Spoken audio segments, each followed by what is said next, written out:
Hello mga kasesi! Today po, i-vlog ko po yung nangyayari po ngayon dito sa may CSI Lucao sa Dagupan City. So, malapit lang po kasi kami doon sa mall na nasusunog po. So, 2 AM po, nasusunog na po siya. So, until now, hindi pa po nila napapatay yung sunog. So, grabe, mausok talaga dito, sobra po. As in, ang hirap na pong huminga. So, ipapakita ko po ngayon kasi nandito po kami sa may rooftop namin ngayon sa may taas. So, sobrang kapal po talaga nung usok. So, yan po. Yan. Grabe. Nakakatakot. Ang baho niya. Amoy siya, parang amoy sunog na na mga damit. Siguro galing to na sa may department store yung nasusunog na talaga. So yan, abot po hanggang doon.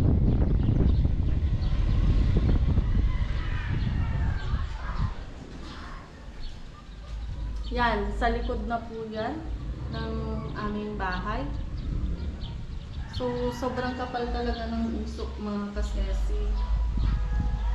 Yan. Malapit lang po kami sa mall po ng Lucao. So, siguro mga walang 1 kilometer po yung layo ng mall dito sa bahay. So, yan kasalukuyang nangyayari dito sa may CSI Lucao, Dagupan City. Ang grabe. Kahit nakamas ka, amoy na. Kaya nga kahit nakamas ka, tagos na tagos yung amoy niya talaga. Sobrang kapal. So, pag may may asthmatic ka, so hindi ka pwede dahil hindi ka makahinga talaga. Grabe, sobrang baho mga kasesi. So, ako, nahirapan na din huminga. Tinitiis ko lang para makita nyo kung ano yung update na nangyayari dito sa may CSI Lucao, Dagupan City. So, yan po siya mga kasesi.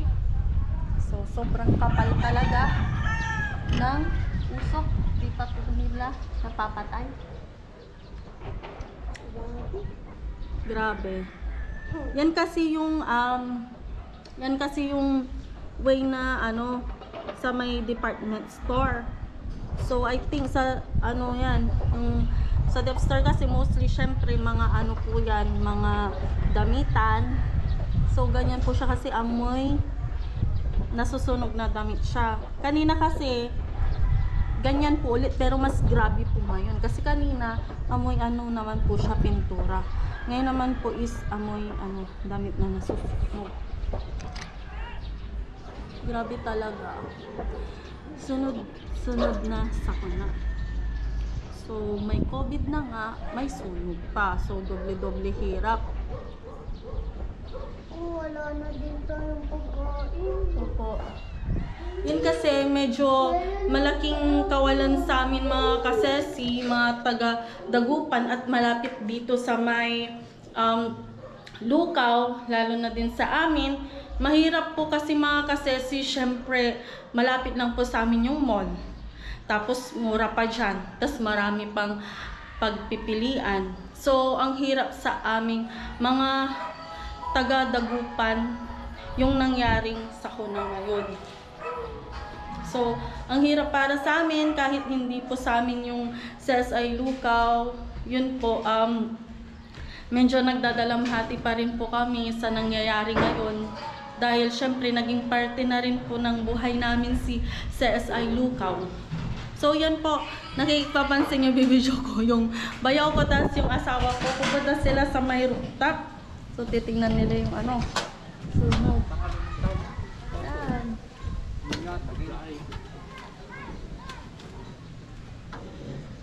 Anong gagawin niyo? Anong gagawin niya? Mamaya, triple kill kayo. Triple kill. Ay, to. Ang gagawin niya dyan? Uy, anong gagawin mo dyan? Nani, na-plug kayo. Malas yulad ka. Grabe ang init. Mamaya nahulog kayo dun. pa naman. Yan. Marami pa rin usok. So, yun po yung sabi-sabi. Kasi kaninang umaga nandito po yung mga yung mga nag-work, yung mga employees sa CSI Lucao kasi nga doon din nag-work yung bayaw ko. Bali, mga ka-work niya nandito po kanina. So, yun po ang sabi nila, nagmula yung sunog sa gate 3 ng CSI Lucao, tsaka wirings daw yung naging main problem nung sunog. So, sandali, wait. Pinatawag ako nung asawa ko. Bakit? Wait lang, ibibigay ko daw yung GoPro dahil titingnan daw. Paano ko may bibigay ay? Nitan ka dyan ay. Tara! Wait. Nani, na-vlog kayo. Ay ma.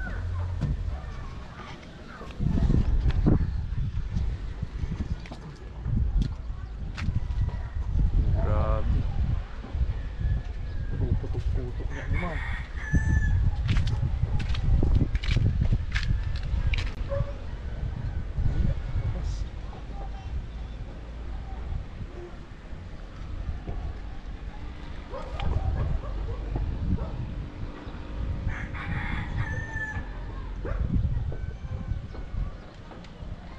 Ito yung puputok-putok ba ito eh? Marami, wag man siguro kin.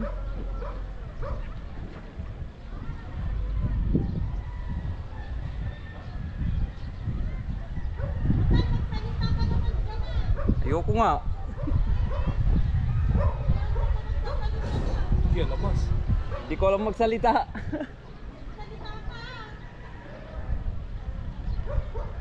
Oh.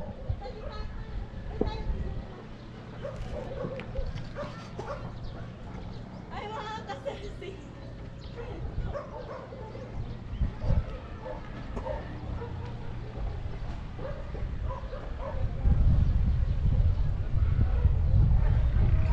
Ito lang titiran tayo. Nagpildlatan mo. Pilday. Hindi nga mag-building niya man eh. Okay.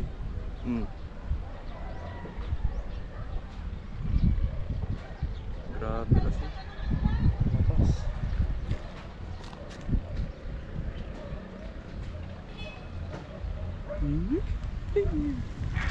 Muray dito na ito.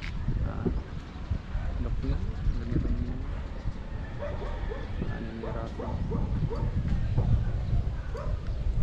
Oh, bibigay ko na. Mausok na. Masyado. So yan mga kasesi, tinatry kong pumunta doon sa kasama ko, sa asawa ko doon sa taas, pero hanggang dito na lang ako kasi hindi ko kayang umakyat.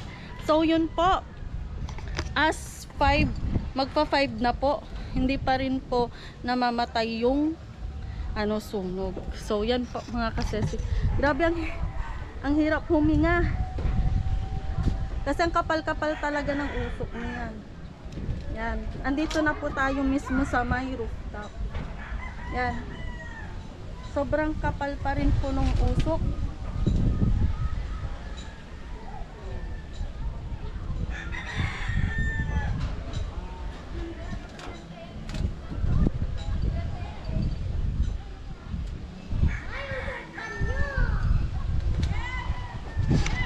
Ah! Ayun na nanonood sila mga kasesi. Wala na yung fans. Ayan. Ayan, so grabe po talaga mga kasesi yung nangyari dito. So, masyadong nakakalungkot na dahil sa ganito nga po, sunod-sunod na sakuna. So, ito po, ilang oras pa rin, hindi pa rin talaga totally namamatay yung sunog. So, grabe talagang damage ng ginawang sunog na yan.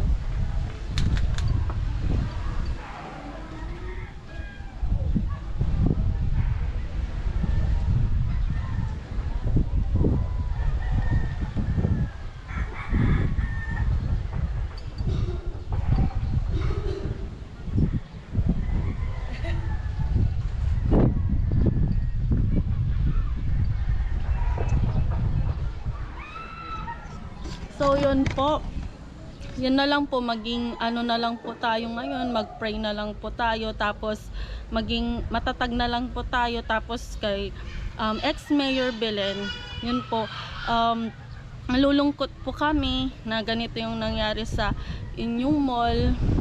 Syempre malaking kawalan din sa aming mga ano nyo, mga mamimili nyo sa inyong mall. Syempre mura na nga, tapos komportable pa po kaming mamili sa inyong mall.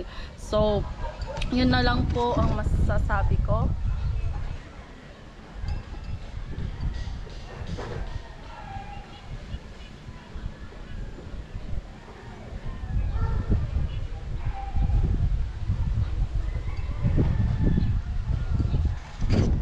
So, mga sesi, thank you for watching. So, hanggang dito na lang po tayo as of 5 PM. So, hindi pa po napapatay yung sunog dito sa may CSI Lucaw. So, i-update ko po kayo ulit kung ano po yung nangyayari po ulit dito. So, ganun na lang po mga sesi. Thank you for watching. Bye-bye!